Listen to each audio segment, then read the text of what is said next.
Ensuite, quand tout est blanc, les trains sont en beauté. Il vous emmène partout, et même jusqu'en haut des pistes. C'est venteux. Très venteux, froid. En Suisse, malgré le froid et la tempête, les promeneurs ne sont pas frileux. Bonjour. Et les horloges ont une drôle de voix. Donc, pour décider d'enfin prendre un grand virage, de manger léger, mais pas trop, et de faire du ski à cheval, le train c'est pas mal.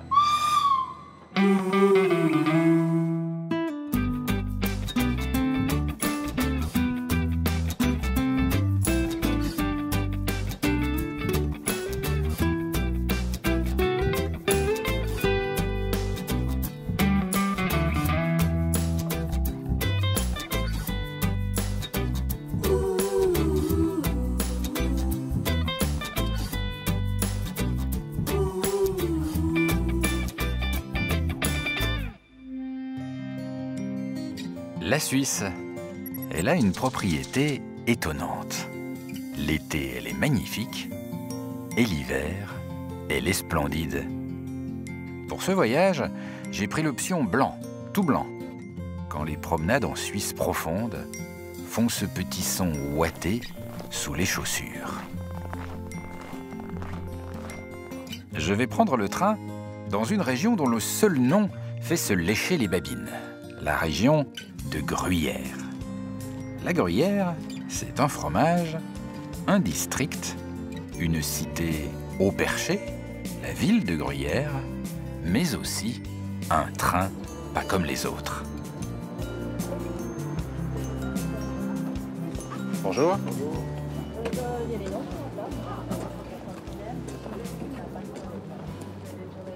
Ah, et je crois qu'on est vraiment en Suisse. Bonjour. Regardez ce qu'il y a sur les tables. Il y a des caclons à fondu, ça c'est dingue. Hop, on va aller voir ça.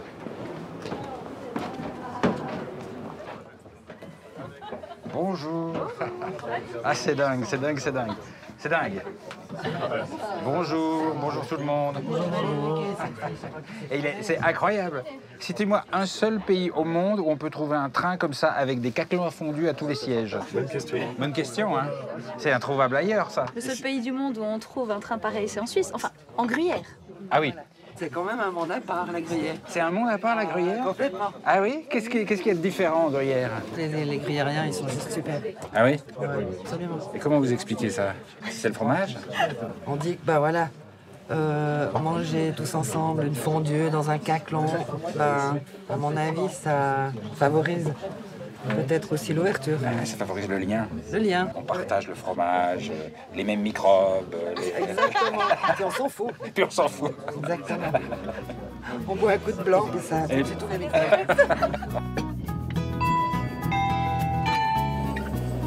Ce petit train de Gruyère est un train juste pour le plaisir. Pas un train pour aller au boulot, un beau train pour passer un bon moment en Gruyère, à table et en traversant de beaux paysages.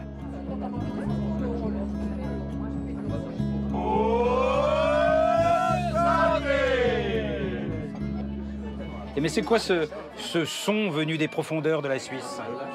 Ça signale quoi? C'est souvent l'apéro, ça peut être après le repas aussi. D'accord. En fonction de l'ambiance. Prenez votre verre. Vous voulez m'en faire un? Ah d'accord, ok.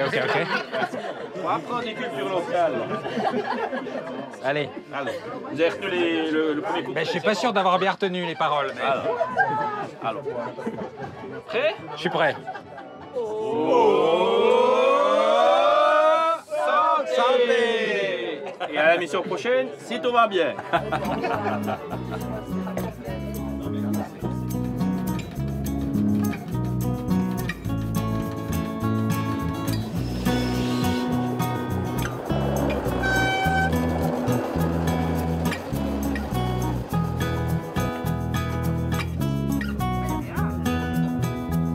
Qu'est-ce qu'il y a dans le sachet? Alors, il y a du gruyère, Ouais. il y a du vacherin, Le vacherin qui est un fromage, n'est pas un dessert. Exactement, c'est pas le vacherin glacé. Et il y a du... Pour nous, il met un petit peu d'ail. Et alors vous mettez le fromage dans le vin blanc froid? Normalement, il faut chauffer le vin. Comme ça fond mieux. Mais, Anticipé, là. mais ça fait rien, ça va quand même aller. Ça va aller un petit peu plus long, mais ça va quand même aller. Alors comment ça se passe? Parfaitement bien. Parfaitement bien. Dites-moi, je croyais qu'on touillait en 8 la fondue. Ouais, ça c'est cool. Ce qui compte, c'est de la touiller rapidement. Voilà, elle est parfaite. Oh là, elle est nickel. C'est qui goûte? Et qui c'est qui goûte en premier? C'est quoi la tradition? C'est le premier qui a son pain prêt. Vous voulez goûter? Ouais, je goûterais bien, ouais. Je prends votre fourchette. Bah oui. C'est la première fois que je mange une fondue dans un train. Bon, le morceau de pain, il est un peu petit. Là. C'est bon, hein? C'est bon. C'est onctueux, c'est légèrement aillé. Le secret, c'est du bon fromage. Sans bon fromage, il n'y a pas de bonne fondue. Ce qui m'épate ici, c'est ce côté des Suisses qui viennent se faire plaisir en mangeant dans un train suisse, dans la montagne suisse, un plat typiquement suisse. Il y a un côté très attaché à la tradition. D'où ça vient, ça? Je pense que c'est vraiment un point culturel chez nous. C'est des choses qu'on perpétue puis qu'on aime, cette culture qui vient de chez nous. On a dans chaque village, on a des jeunesses. C'est des jeunesses qui au final font la fête entre jeunes, mais qui perpétuent les traditions des anciens. En Suisse, c'est vrai qu'on est petit, on est un petit pays, la Gruyère c'est petit. Il y a quand même un esprit un peu de clocher, comme on dit, où on aime tous se connaître à l'intérieur d'un village. On aime ce côté social, on aime faire la fête, on aime les choses simples, et puis rencontrer, discuter, papoter pendant des heures de tout et de rien. Cette terre, elle est importante pour nous, je pense. Voilà. Ben, merci beaucoup. Ben, de rien. C'était bien ce petit moment de fondue avec vous. Je vous dis. Très bien. Ouais, très agréable aussi. En plus, on a partagé la même fourchette. Ouais. Et déjà, c'est beaucoup, ça. Ça, c'est énorme. C'est énorme. Et je vous connais pas en plus. Ouais. Hein. Et voilà pourquoi j'adore la Suisse. Ça commence très sagement. On se demande si on ne va pas s'ennuyer un peu. Et on finit toujours par passer un bon moment.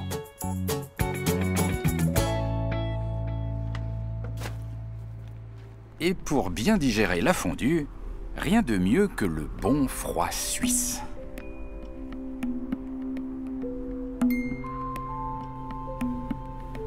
Balade dans la nature, par un petit moins 2 degrés, bien au chaud sous doudoune et bonnet.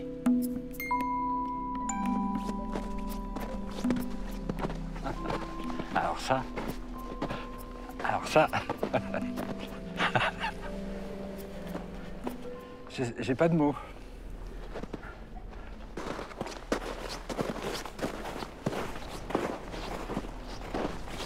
Bonjour. On peut pas parler? Silence. Et vous avez remarqué qu'il fait froid? Bonjour. Alors ça... Bon, bah... Ouais, voilà. Je crois que je vais les suivre quand même, hein.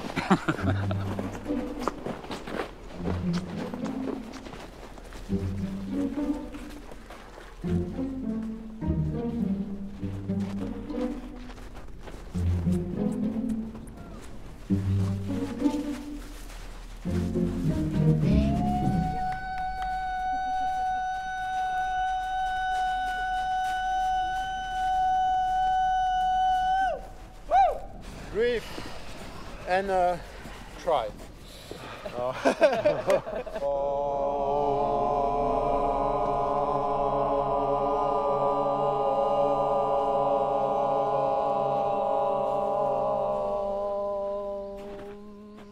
Je peux vous parler maintenant? Oui. Et ça va? Vous êtes en forme? C'est chaud. Ouais, ça va bien. Tout va bien? Là, avec le soleil, c'est facile. Quand on est au soleil, c'est super. Après le froid, dès que tu arrives au soleil, tu l'as tout sur la peau partout. Le soleil maintenant? Maintenant. Mais avant, dans la forêt, dans le froid, presque nu, c'est normal. C'est mieux qu'habiller. C'est mieux qu'habiller. C'est beaucoup mieux. D'accord. Donc les êtres humains ont inventé les habits de façon complètement idiote, en fait, c'est ça? Un peu, ouais. C'est-à-dire qu'ils Vraiment une boulette. se sont un petit peu sédentarisés, ils sont habillés, ils sont allés au chaud. Au lieu de rester en mouvement à la nature, au contact avec la peau, l'osmose. Mais vous faites ça régulièrement? Comment ça se passe? Régulièrement, plusieurs fois par semaine. Dans quel but? Dans le but de se faire du bien, D'être en bonne sportif, santé. se régénérer, d'avoir la pêche, de se sentir vivant. Tu te sens vivant avec ta veste? Oui, je suis bien au chaud. Surtout pour pas être malade l'hiver. Vous faites ça pour éviter d'être malade. Et ça marche? Ça marche super bien. Et c'est gratuit. Enfin, je sais pas, moi, ma grand-mère, elle me disait toujours, couvre-toi bien, tu vas attraper froid. Et parfois, quand je me couvrais pas, j'étais malade. Donc pourquoi vous n'êtes pas malade? La grand-mère, elle vous a pas bien appris, je crois. Ah bon? Ouais. Si tu te couvrais pas depuis tout petit, maintenant tu serais comme nous. Comme nous, Confortable, jamais malade. Tandis que maintenant, même avec la veste, tu tombes malade, non? D'ailleurs, on tombe malade dans les endroits confinés, dans les endroits chauds, confinés. On tombe pas malade dans le froid. Tu veux essayer? Pas de suite. Je suis un peu malade.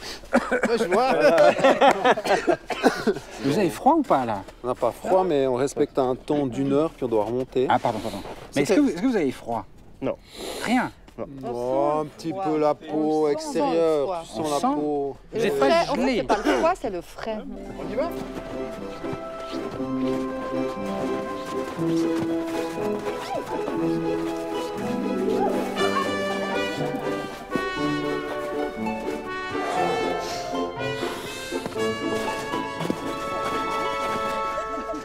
Ils sont un peu fous, mais sympas. Ils sont cool. Un peu fou, mais pas tant que ça. Il s'agit en fait de mini-stages de Tumo. C'est un peu le yoga du froid, des moments bien encadrés. Ça va, ça se passe bien? Est-ce que vous voulez que je vous jette de la neige dessus? Non, ça va. Vous êtes sûr? Parce que je sais pas, ça me fait très... Vous voulez? Allez, ça, monsieur. Alors, je crois que je suis en train de découvrir les plaisirs sadiques. J'ai dit en France aussi, il faut, non? Ça va? Superbe. Ça coupe sous les pieds, faites gaffe que vous n'avez pas, que vous ne sentez pas. Ce monde est fou, je pense. Et si je frotte, ça va aussi? Ah non, ça va griffer, je Ça va pense. griffer, oui. Ouais. Encore un petit peu sur le cou. C'est la carpette? Là. Oui, c'est très bien là. Bon. Bon, on se marre bien en Suisse, hein, franchement. Est-ce que ça change quelque chose dans sa façon de voir la vie? Tu te rends compte que mentalement, tu fais ce que tu veux. Tout est dans la tête, en fait. Tu vas dans l'eau froide, à 2 degrés, même s'il neige. Je veux dire, ça vient du confort. Donc, tu as mentalement quelque chose qui se met en place. Tu n'as plus de doute, quoi. Tu doutes plus de rien. C'est-à-dire que si on découvre qu'on est capable de faire ça, ça veut dire qu'on découvre qu'on est capable de faire beaucoup plus que ce qu'on imagine, c'est ça? C'est ça l'idée? On est capable de faire tout ce qu'on veut. Tout vient du mental. La pensée est créatrice. Tu penses ce que tu veux et tu le crées. Les gens, ils viennent, ils savent pas ce qu'ils viennent faire là, ils ont peur, ils ont des craintes, ce qui est normal, l'appréhension, ce qui est bien. Et après, quand ils sortent de ces stages, ils sont abasourdis de ce qu'ils ont fait. D'aller dans de l'eau à 2 degrés pendant plusieurs minutes, de faire des marches d'1 heure dans la neige. Ils sont ahuris, quoi. Ils disent, mais c'est hallucinant, mais c'est le mental. Tu les prépares mentalement, les gens, et tu leur fais faire ce qu'ils veulent, en fait. Bon, bah ça a l'air d'être une école sympa. Super, merci beaucoup. Merci à toi, hein. Très bien. Ciao. On va se faire un petit sauna, là. Allez. C'est la récompense. La petite caravane, là, c'est le sauna? Ouais.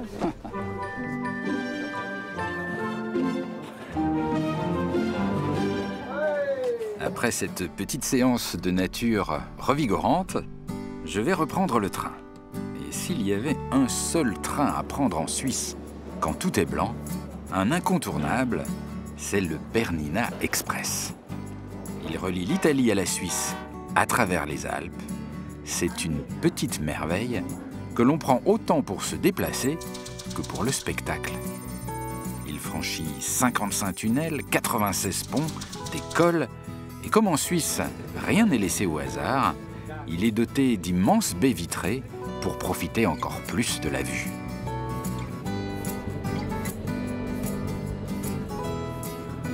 Voilà, là c'est le petit moment de grâce. Là, c'est pour ça qu'on vient prendre les trains en Suisse l'hiver. Regardez ça. Là, on est bien un petit bout de fromage suisse avec le petit couteau suisse qui va bien. Hop, un petit bout de fromage, un petit bout de saucisson, un café, le tout bien au chaud. Et dehors, le froid, la neige, le train qui grimpe, grimpe dans la montagne. Il monte comme ça jusqu'à plus de 2200 mètres. Et chaque seconde, chaque moment est un régal.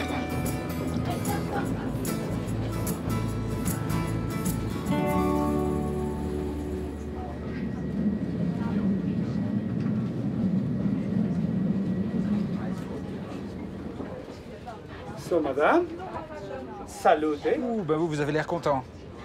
Sie sind zufrieden. Très, oui. Parce qu'on fait un voyage magnifique dans notre région. Et quand il fait beau temps, c'est vraiment superbe. Fabuleux. Et vous êtes d'accord? La Suisse, pour moi, c'est le paradis sur Terre. Surtout quand il neige. Oui, même avec la neige. C'est beau tout le temps. Allez, non, vous aimez la Suisse, vous. Et alors, pourquoi c'est un paradis en toutes circonstances, la Suisse? On a par exemple un super système de santé. On a tout ce qu'il faut ici. On a tout. Ah, c'est extraordinaire. Je sais qu'il n'y a pas beaucoup de pays où j'entends ça. Mais ici, on a vraiment tout. Je vois vraiment pas ce qui pourrait ne pas aller. C'est très rare d'entendre ça sur la planète. C'est vrai. Mais pour moi, c'est mon paradis, c'est sûr. Bon, ben ça donne envie. Ça donne envie de venir habiter en Suisse.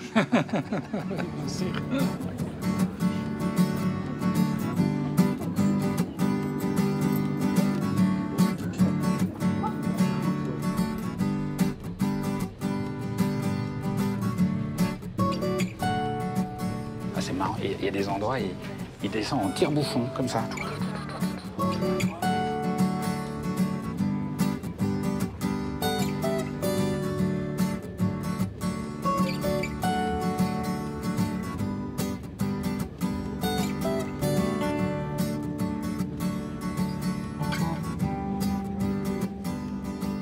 On va aller voir un petit peu le pilote. Je peux entrer? Bon. Bonjour, allô? Allô? Salut. Et vous conduisez un train extraordinaire quand même. Comment c'est d'être à la tête d'un petit train comme ça qui grimpe la montagne dans la neige? C'est une chouette sensation de conduire ce train ici. Mais c'est aussi une grosse responsabilité. Et j'ai de la chance de le conduire sur un parcours de montagne aussi beau. Et déjà, moi, ce qui m'épate, c'est que ce train grimpe énormément, alors que c'est pas un train à crémaillère. Donc, ça glisse pas les roues en métal sur les rails en métal? On a surtout des problèmes au lever du jour, quand tout est encore humide. Et ça peut être difficile quand il a neigé ou plu. Là oui, le contact métal contre métal est un peu délicat, ça glisse. Ça n'adhère pas aussi bien que des roues de voiture sur une route. Mais j'ai un petit truc pour améliorer l'adhérence. Je peux envoyer du sable au niveau des roues, sur le rail. Il suffit que j'appuie sur un bouton et ça fait tomber des gros morceaux de sable devant la roue. Et une fois écrasé, ça rend le rail plus rugueux et tu récupères l'adhérence. Et alors, est-ce que c'est la honte de patiner comme ça, de pas réussir à démarrer quand on a tous les passagers qui attendent derrière? Ah bah oui. Le but, c'est bien d'arriver à destination. Et si tu échoues, tu te demandes forcément ce qui n'a pas fonctionné. Est-ce que c'est moi qui ai eu un problème? Est-ce que c'est le moteur, la loco, je sais pas, le matériel? Bien sûr, c'est un peu la honte, oui. Et alors, si je vous dis proposer un jour de changer de poste et de conduire des trains à grande vitesse à 300 km/h tout droit, est-ce que vous accepteriez ou vous préférez votre petit train de la montagne? Non. Alors bon, oui, j'essaierais bien une fois un TGV ou un train rapide, juste pour voir ce que ça fait de conduire vite en tant que conducteur. Mais tu sais, ici, j'adore la lenteur de ce train. Elle procure un effet d'apaisement. À bord du Bernina Express, le temps se suspend. Tout le monde en sort calme et heureux. Il a un véritable effet positif. La lenteur comme secret du bonheur, ça j'aime bien. Bien sûr, c'est presque une forme de philosophie. Eh bien, merci beaucoup. Dankeschön. Merci beaucoup.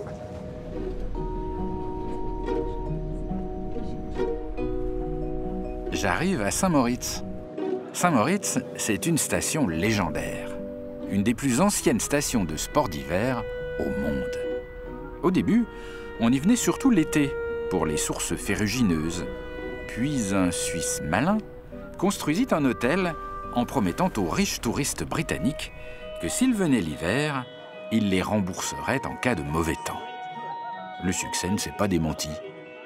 Saint-Moritz, c'est le royaume du luxe, de la glisse élégante, des courses raffinées, mais aussi du bobsleigh. Le bob, c'est ce bolide qui peut descendre à plus de 140 km/h sur une piste de glace.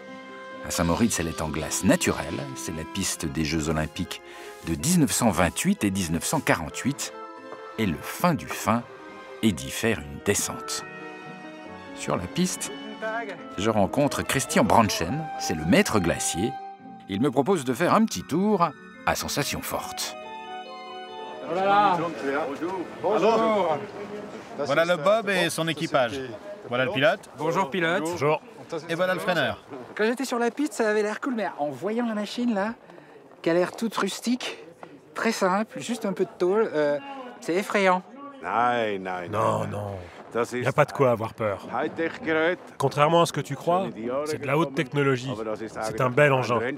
Et même si ça n'a pas l'air très confortable, c'est un sport très sûr. On sait ce qu'on fait. Et alors, où est le frein et où est l'accélérateur? Le frein, c'est ça là. Il suffit de tirer le levier. C'est deux crochets qui s'enfoncent dans la neige en fait. Oui. Et pour la direction, c'est ici devant, sur les deux cordes. Tu les actionnes comme ça.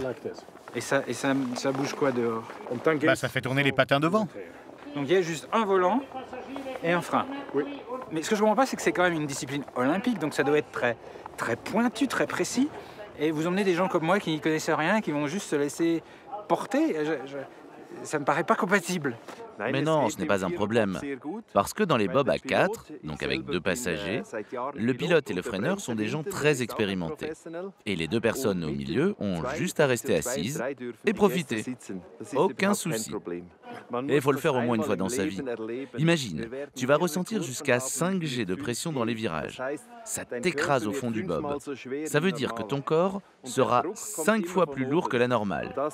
Et c'est ça qui va te faire monter l'adrénaline. Ah, d'accord. Donc je vais faire 5 fois mon poids, mais ça va être énorme. Ouais, faut juste faire preuve d'un peu de courage. Et tu vas avoir cette énorme montée d'adrénaline. Ce sera vraiment les mêmes sensations que les coureurs professionnels. Fais-leur confiance, ils savent ce qu'ils font. Ah ouais, mais ils vont peut-être faire la première erreur de leur vie. Non. Eh, peut-être bien, qui sait.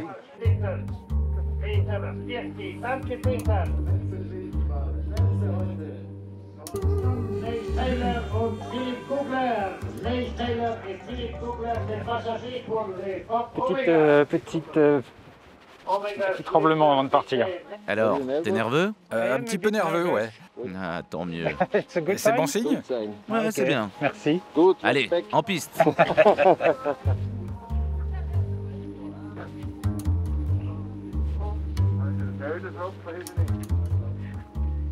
C'est maintenant? Et comment je me mets à genoux, à 4 pattes? Est-ce que ça se met les pieds? Là? Là, ouais. Avance. Avance encore. Là, c'est très intime comme position. Oui, d'accord, donc c'est anglais. Ok. Allez, à vous, monsieur. Installez-vous derrière, vos pieds autour de lui. Aïe, moi j'ai des chaussures. Monsieur! C'est les chaussures du monsieur derrière qui me rentrent dans le mollet. Monsieur, debout! Oh, ses pieds rentrent pas. Attendez! Levez-vous 2 secondes, s'il vous plaît. Essayez. Non, ça va pas. Faut descendre. Je sors? Oui, pas de choix. Le problème, c'est la taille des chaussures de mon voisin de derrière. Elles sont trop grosses. Elles ne passent pas. Bilan, changement de bob et changement de pilote. Ok. Il y a une espèce de stress qui monte. Bon bah adieu Berthe. Allez, on y va. Oh mon Dieu. C'est parti.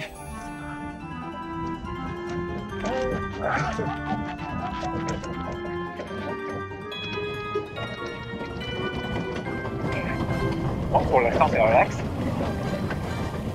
Il y a le monsieur derrière moi qui me serre la taille comme un fou, et je pense qu'il a peur. Oh, le crachat accélère. Monsieur, les atomes. Spartak et les crayons. On veut rien.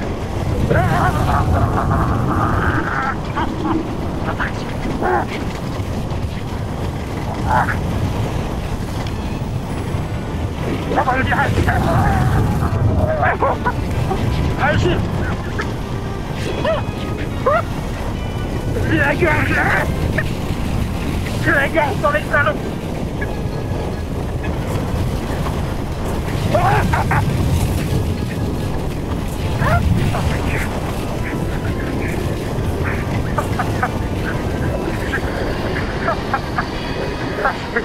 C'est dingo. Dingo. Dingo. Oh mon Dieu. Oh mon Dieu. Alors, je viens de découvrir ce que signifie l'expression avoir l'estomac dans les talons. Il y était vraiment. Ah, j'ai adoré ça. Peut-être j'ai un peu trop crié, non? Non. Ah non, j'ai crié comme un fou, je crois. Ah, c'est une expérience. Oui. Et c'est une expérience dingue. Là, on a fait une pointe à 130 km/h. Et au grand virage, tu t'es pris environ 4 G, rien que dans ce virage. Et alors, quand on est dans le gros virage, là, comme ça, il y a une pression dingue et on ne peut pas s'empêcher de crier. Oui, oui. C'est normal. Tous les passagers crient, tu sais. Tout le monde crie. Oui, parce que c'est la même piste que pour les Jeux Olympiques ou les championnats du monde, tu sais. Le même parcours et le même type de bob. Même parcours, même sensation. Eh oui. Thank you very much. Super.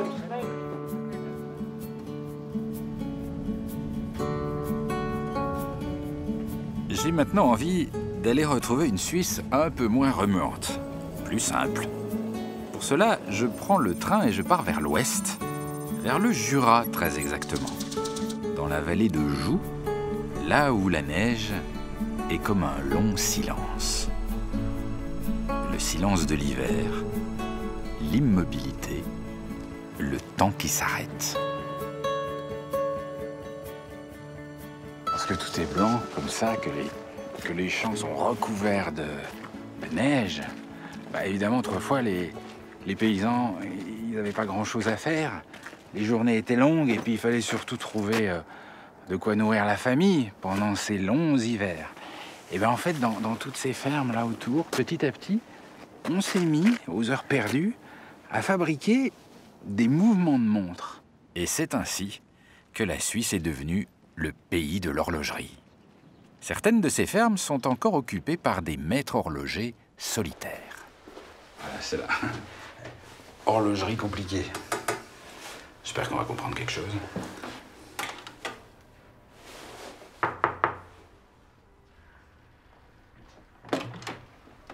Bonjour. Mais bonjour. Bienvenue chez moi. Merci beaucoup. Et horlogerie compliquée, ça me fait un peu peur. Non, non. C'est très compliqué? Parfois, ouais. Ouais. Mais on arrive toujours à gérer. C'est vrai? Ouais. Vous êtes jamais perdu dans une complication? Non. Ouais. Et c'est un bel atelier. Hein. Ouais. Et tout ça, c'est pour vous tout seul? Pour moi tout seul, ouais. Et il y a combien de pièces, d'outils, de morceaux de quelque chose ici? Alors, ça, j'ai jamais compté, mais il y a pas mal, ouais.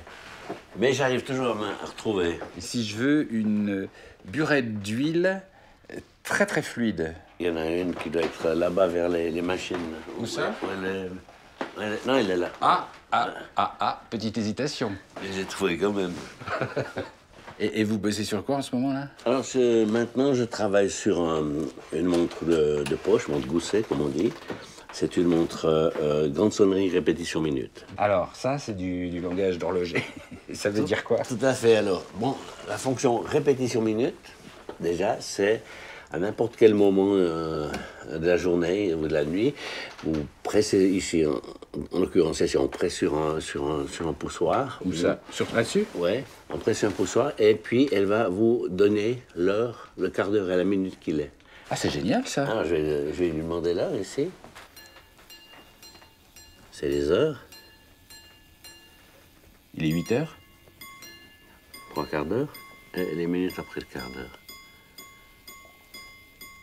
Il est 8h03 et j'ai compté 5 minutes de plus. Voilà, donc il est 8h50. Voilà. Oui, il faut quand même avoir le cerveau très habile au milieu de la nuit. Hein. Tout à fait, Et puis en plus, on peut la programmer qu'elle sonne toute seule. Elle va faire comme une pendule, tous les quarts d'heure, elle va se déclencher. Et puis, vous pouvez choisir si vous voulez chaque quart d'heure qu'elle répète l'heure et le quart d'heure qu'il est, ou seulement le quart d'heure. Et là, l'avantage, c'est que dans ce cas-là, si elle sonne tout le temps comme ça, la nuit, on n'est pas obligé de se réveiller pour avoir l'heure, puisqu'on ne peut pas dormir, puisqu'elle sonne tout le temps. C'est bien comme montre. Mais tout à fait.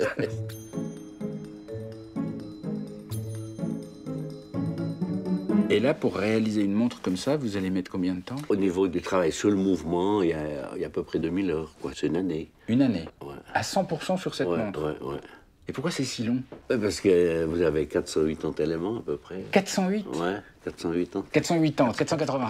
Ouais, chaque élément, il faut les fabriquer. Et puis pour ça, j'ai pas de plan, pour celle-ci. Attendez, là, vous voulez dire que au milieu de tout ça, ce qui me paraît, moi, un truc inextricable, vous n'avez pas fait de dessin, pas de plan? Il y a 2-3 croquis. Mais... C'est juste des pièces que vous ajoutez comme ça, petit à petit? Et ça fait une montre? C'est dingue! Ouais, c'est dingue.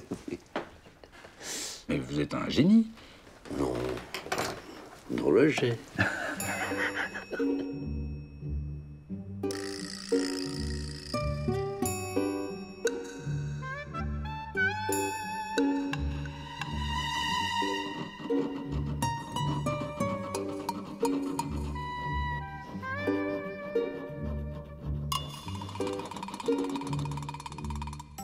C'est marrant, on change de monde avec une loupe sur l'œil. On est dans l'infiniment petit. Vous regardez ça. Ça, je regarde. Ça, c'est une pièce qui est bientôt finie, qui est anglais. Ah, mais c'est super fin. Et c'est parfaitement arrondi autour. C'est lisse, il n'y a pas de... Il n'y a pas de bavure, il n'y a pas de petits coups de lime de travers. C'est magnifique. Est-ce que vous voulez que je vous le relime un petit peu? Non, pas sûr.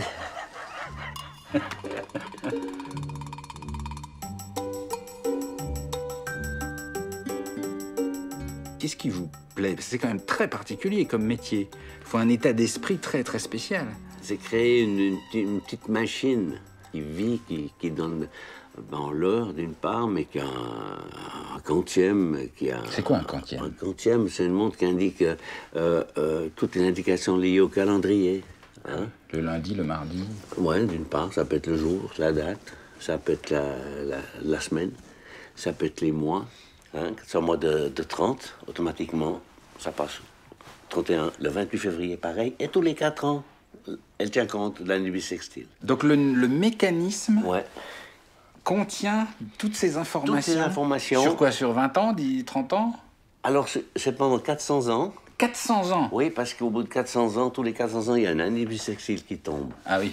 Donc, celle-là, elle est embêtante. Ben oui, il faut rattraper. La prochaine fois que ça va se passer, c'est en 2100. Oui. Il y a une bissextile. Donc, moi, je ne serai pas là, puis vous non plus. Ah, qu'est-ce que vous en savez? J'ai bon espoir. Alors, c'est bien. Oui, l'espoir, c'est bien. Mais on avait un célèbre horloger ici à la vallée. Il était comme vous, cette erreur de tous les 400 ans, ça le gênait. Et il a inventé un système, donc tout mécanique, qui tient compte de cette erreur tous les 400 ans. Donc en réalité, dans la montre, on a un rouage qui fait un tour en 400 ans. Dans la montre, il y a un rouage qui fait un tour en 400 ans. Ouais. Mais qui dit que pendant 400 ans, il sera pas un peu rouillé sur la fin et qu'il va coincer? Voilà. Mais... En l'an 398, il coince, imaginez. Ouais. Mais c'est incroyable, quoi. C'est dingue. C'est un monde qui est infini, j'entends un peu. C'est ce qu'il y a de beau. C'est qu'on peut toujours aller plus loin. Ben, merci beaucoup. J'écouterai plus le tic-tac d'une montre de la même oreille maintenant. Très bien, alors si je peux apprendre quelque chose, ça me fait plaisir. C'était super. Merci. Merci. Merci à vous.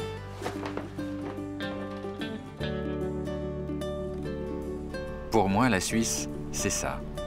Ces rencontres dans des lieux isolés, qui semblent à l'abri du monde, et puis très facilement pouvoir se retrouver en ville ou dans une station de sport d'hiver animée. J'ai entendu parler d'un train pas comme les autres, qui aurait pour point de départ la très jolie station de Grindelwald. Là-bas, les skieurs montent en haut des pistes en train. Un petit train vert et jaune, à crémaillère, qui grimpe dur jusqu'à 2000 mètres. Mais moi, je n'y vais pas pour skier, car tout là-haut m'attend un deuxième train. Un train qui monte encore plus haut, un train pas comme les autres. Alors ce petit train rouge là, il est absolument culte. Je voulais absolument venir le voir parce que pour un amoureux des trains, il fait un truc incroyable. Il va tout là-haut, en haut de cette montagne là qui s'appelle la Jungfrau. Et là-haut, c'est la gare la plus haute d'Europe. Ce qui est dingue parce que déjà, pourquoi aller mettre une gare là-haut? Première question. Et puis deuxièmement, comment il y va? Parce qu'on ne voit aucun rail à l'extérieur. En fait, il traverse à l'intérieur de la montagne. Il grimpe dans les antres du massif. Et donc ça c'est une expérience.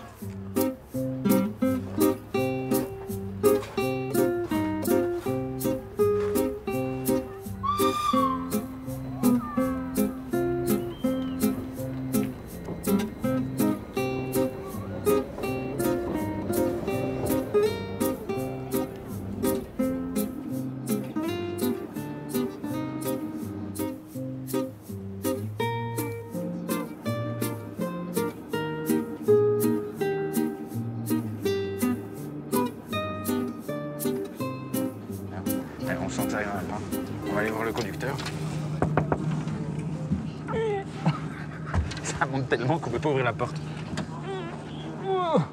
Bonjour, hello, hello. Bonjour. Et dis donc, mais c'est sportif pour rentrer chez vous. Non, ça va. Faut juste être en forme, quoi. Vous avez quand même un poste difficile parce que vous êtes dans un des plus beaux panoramas des Alpes et vous voyez rien, jamais. Vous êtes tout le temps dans les tunnels. Oui, et ce tunnel fait 7 km.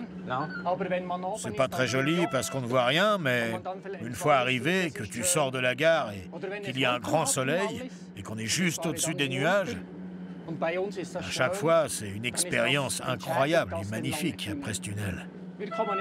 Ben voilà, on arrive. Bienvenue à la Jungfrau Joch, la gare la plus haute d'Europe. Tu vas voir, c'est magnifique. Mais on voit rien. Oui, c'est vrai, la gare est complètement souterraine. Il faudra que tu prennes le couloir et au bout, l'ascenseur, là, à 20 ou 30 mètres. On est encore dans la roche, ici. D'accord. Alors, est-ce que les Suisses ne sont pas un peu fous? Parce que ce train qui a exigé des efforts considérables pour construire ça dans la montagne, ça a dû être colossal comme travaux au début du siècle, vous imaginez? Juste pour aller se promener, en fait, aller se promener au-dessus de la montagne. Ouais, c'est une bonne question. Ça a commencé il y a plus de 100 ans, quand des touristes venus d'Angleterre et d'autres pays voulaient visiter la montagne. Un homme, un jour, a eu la folle idée de construire une gare tout là-haut, pour que tout le monde puisse découvrir ces sommets qu'il adorait. Il faut imaginer qu'avant, ça se faisait à dos d'âne, donc c'était malin. Parce qu'aujourd'hui, c'est un business rentable. Une bonne idée, quoi. Ok, merci, dankeschön. Service. Service. Pour construire cette improbable gare au perché, le travail a été titanesque. On voit que ça a été creusé à la main. Pic et explosif. C'est tout un dédale de couloirs, de tunnels, d'ascenseurs pour accéder au sommet. Il y a vraiment un suspense. En fait, c'est bien mené, cette approche. C'est bien fichu. Ah, la lumière.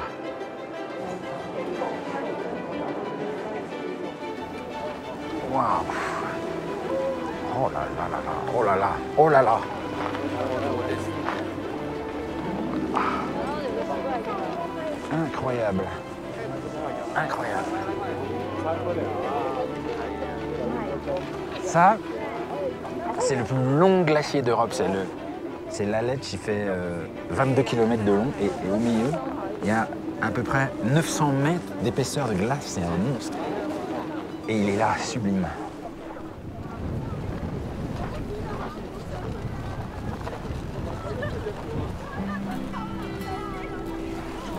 C'est venteux.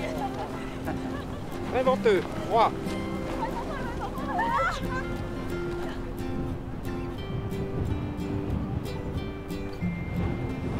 voilà, la Jungfrau, elle se mérite. Hein. Ici dans la région, on appelle la jeune fille vierge. Vierge et glacée. La Suisse est un subtil équilibre. Elle vous propose d'atteindre les plus hauts sommets, mais sans esbrouf. Elle réalise des prouesses techniques, l'air de rien.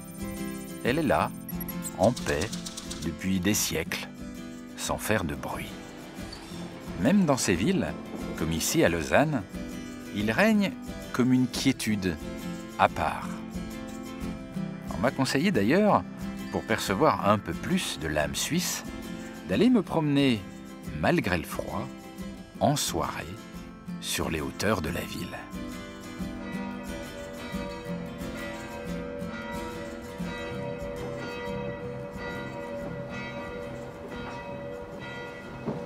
Ah, la voilà. La cathédrale de Lausanne.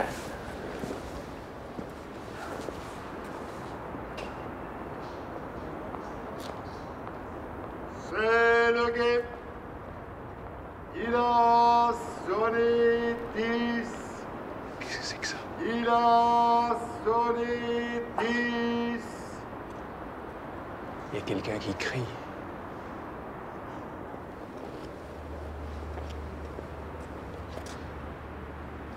Bonjour. Bonsoir, monsieur. Qu'est-ce que vous avez dit? J'ai pas bien compris. J'ai donné l'heure. Il a sonné 10. Et vous êtes là tous les jours? Toutes les nuits, un guet est sur la tour. Et je peux monter vous voir? Avec plaisir. C'est par où? La porte rouge. Ok, j'arrive.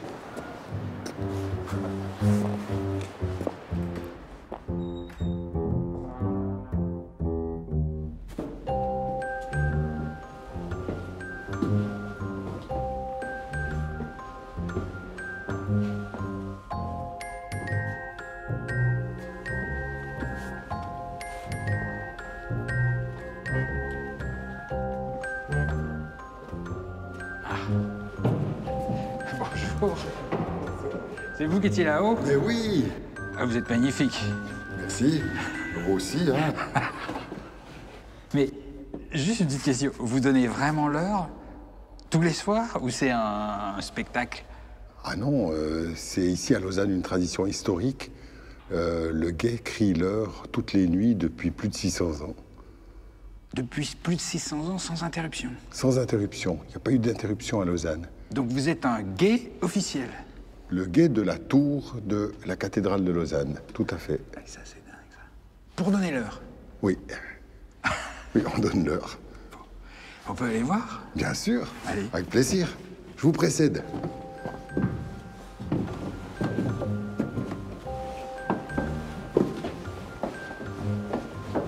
C'est haut. Ah oui, il y a encore quelques marches. Combien de marches en tout? 224, jusque tout en haut au promenoir. Ah, c'est magnifique. Ah oui? Vous avez la plus belle vue de Lausanne. Ah, c'est le plus beau balcon lausannois. J'ai l'impression d'arriver chez Quasimodo. Enfin, avec tout le respect que je vous dois. Si. Mais vous n'êtes pas une princesse. Ah bon? Ouais. Vous êtes déçu? Non, non, non. Mais regardez l'immensité du lac. Ah, c'est magnifique. Tous les soirs, c'est différent. C'est comme la mer. Et donc, parce que j'ai du mal à le croire, parce que franchement, ça n'existe pas du tout en France. Enfin, je ne crois pas. Vous donnez l'heure? Oui, je crie l'heure. Donc, la cloche Marie-Madeleine, dont la fonction est de donner l'heure, va sonner. Et ensuite, je vais aux 4 points cardinaux pour donner l'heure. C'est une vieille tradition. Parce qu'au Moyen-Âge, les gens ne savaient pas forcément compter. C'est-à-dire qu'ils ne savaient pas compter les 12 coups de la cloche? Ils ne savaient pas compter jusqu'à 12? Probablement. Moi, je n'y étais pas, mais le guet était un personnage important. Il était assermenté, il était bien payé. Oui, et maintenant? Maintenant, il est payé.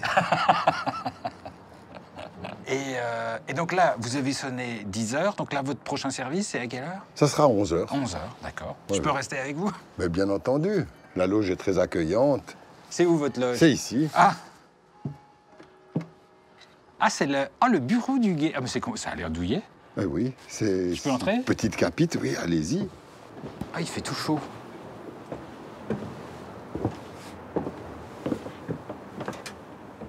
C'est douillet chez vous. Ouais, c'est agréable, là. C'est bien chauffé. Alors, ça c'est marrant. Et donc là, au sommet de la cathédrale, il y a cette petite loge. Là, on est au cœur du beffroi. Le beffroi, c'est cette structure en chêne qui tient les cloches. Et vous n'êtes pas sourd avec la cloche juste à côté là? Ah oui, tous les guets sont sourds. Hein. Ah oui, ouais, oui. Vous êtes sourd? Ah oui, la voisine est très très bruyante. Hein. Et comment on devient gai? Il faut aimer la ville. Il faut un bon niveau d'exercice physique. Hein. Vous en êtes aperçu, quelques marches à gravir. Et puis enfin, il faut disposer d'un organe vocal qui permette de donner l'heure. Ah oui, ok. Bon. Et donc là, maintenant, qu'est-ce qu'on fait? On attend 23 heures? Oui, on attend 11 heures. Bon. Donc, on attend.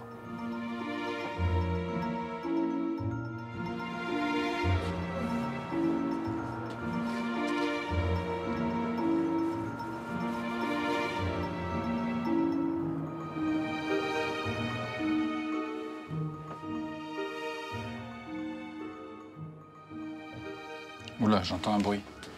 Oui. Marie-Madeleine. Ah oui, il est là.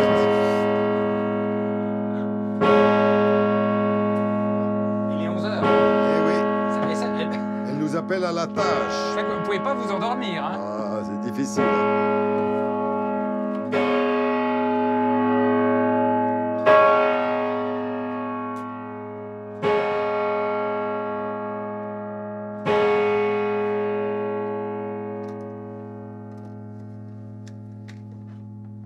On va crier l'heure.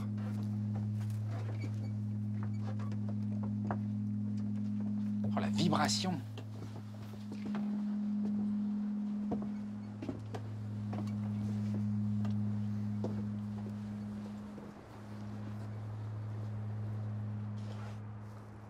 C'est le guet. Il a sonné 11. Il a sonné 11. Et les gens vous écoutent. Chez eux, ils vous entendent. Ah oui, les gens de la cité sont très attachés au guet. Ils sont très, très attachés. Et si je ne criais pas, pour diverses raisons, parce que j'aurais dû redescendre pour assouvir des besoins ou Dieu sait quoi, eh bien, ils appelleraient la police. Non. Mais bien sûr. Il y a toujours quelqu'un qui saura que vous n'avez pas dit l'heure, qui a une oreille qui vous... Parce que quand on est enfermé dans son appart, on ne vous entend pas. Oui, mais la cité est assez grande. Toujours quelqu'un écoute.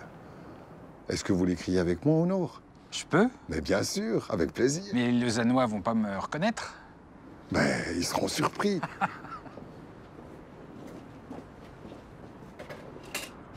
Il y a des gens qui dorment, donc il faut un peu crier fort. Faut envoyer. Il faut envoyer, oui. On va crier « Ce sont les gays » puisqu'on est deux ce soir. Ce sont les gays, il a sonné 11. Ce sont les gays, c'est pas un peu litigieux comme formule? On peut jouer un peu sur l'ambiguïté phonétique, mais bon, on va crier « C'est le gay, il a sonné 11, il a sonné 11 ». D'accord, mais on crie en même temps ou chacun son tour? En même temps. En même temps, d'accord. Dans un synchronisme parfait. 3, 2, 1. C'est le guet, il a sonné 11. Il a sonné 11. Merci. Et on est pas mal. Parfait, ouais. Un beau duo, hein. Je pensais pas que je sonnerais un jour comme ça sur Lausanne. Merci. On a l'impression effectivement d'apporter quelque chose à la cité, d'être un veilleur. Bah oui. C'est pas une sensation désagréable. Un applaudissement quand même. Il y a eu applaudissements? Oui. Bon, pas Elton John, disons, mais il y a quelque chose. Hein. Non. Et c'est pas fini, on doit passer à l'ouest encore. C'est un métier de solitaire quand même. Un peu. C'est le guet, il a sonné 11. Il a sonné 11. Parfait, merci beaucoup. Ah mais c'est formidable. Merci, j'ai des frissons, on a crié fort là. Ah, c'est vrai, c'est super. Franchement, j'adore ça. C'est un beau métier. Oui. Et là, on a 1 heure de pause. Ah oui, puis voilà, c'est pas épuisant. Non, Il y a peu de gays qui ont fait des burn-out. Hein. Et pourquoi est-ce que vous aimez faire ça? Qu'est-ce que ça vous apporte? Ah, mais c'est un grand plaisir, c'est une fierté hein, de perpétuer cette tradition. Et puis, j'ai l'impression d'assurer une veille un peu bienveillante sur la ville, peut-être de rassurer un peu la population. C'est votre façon à vous de faire le bien? Oui, tout à fait. C'est exactement ça. Oui. Eh bien, merci beaucoup. Merci. Eh ben, très avec joli plaisir. moment. Belle rencontre, merci. J'espère que vous ferez encore le guet pendant très longtemps. J'espère aussi. C'est le guet, il a sonné 12, il a sonné 12.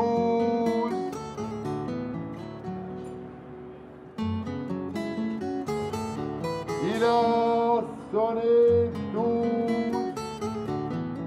La Suisse, c'est un peu comme une île au milieu de l'Europe. Des paysages splendides, une quiétude, mais aussi ce sens si particulier de la discrétion. J'ai l'impression qu'ici, la discrétion, c'est d'abord ne pas déranger l'autre, ne pas l'incommoder par ses outrances ou ses petits problèmes. La discrétion, c'est cet humour légèrement piquant qui permet de dire les choses sérieuses sans être grave.